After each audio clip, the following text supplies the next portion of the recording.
As many as 1 in 7 urban households live in backyard structures, many of which are substandard. The backyard housing sector is one of the fastest growing housing sectors in South Africa, yet it functions largely without government support or intervention. People choose to live in backyard housing for a variety of reasons. They may not qualify for state housing or a bond, or they may be on the oversubscribed housing waiting list. Some choose to live with families and broader social networks, while others can't afford private rental. Whatever the reason, most residents intend backyard housing as a temporary solution, yet many end up staying for years. Poor housing, lack of basic services, risk of eviction, and conflict between landlords and tenants can create a difficult living environment.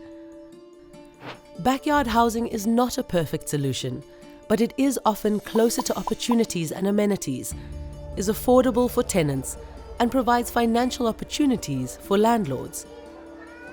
To help overcome the urban housing crisis, we must improve backyard housing. To do this, 4 areas of intervention are critical. First, ensure access to basic services. Backyard residents commonly access basic services like water, electricity, sanitation, and refuse removal via the main house. Municipalities often overlook backyard residents when they allocate free basic services, and disputes about usage frequently occur. Certain municipalities only provide basic services infrastructure to backyard residents living on public land, excluding those who live on private land. Extending service infrastructure to backyard residents will fulfill people's right to water and sanitation, reduce conflict, and enable dignity. Second, strengthen tenure security. Despite not having a lease agreement, most backyard residents feel secure where they live. But this can change if they face economic hardships. Some backyard residents have been unfairly evicted. Without alternative housing options, housing insecurity and evictions often result in land occupations.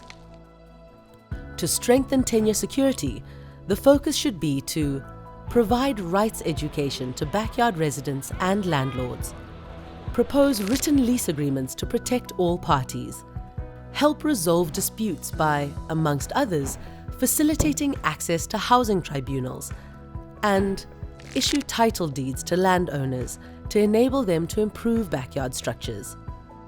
Strengthening tenure security is better than dealing with the cost of evictions, homelessness, and land occupations. Third, enable the right to self-build. To improve the quality of backyard structures, landlords need support. This can include training and technical support, providing access to basic building plans and housing prototypes, assisting landlords to comply with building standards, and access to finance. By establishing housing support centers in communities, government can enable the right to housing through self-build. And fourth, improve the quality of neighborhoods. Backyard residents are concerned with crime and violence in areas where they live. In addition to policing, street-level interventions like well-lit walkways, safe taxi ranks, well-designed urban spaces, and quality community infrastructure will help prevent violence and improve the quality of neighborhoods.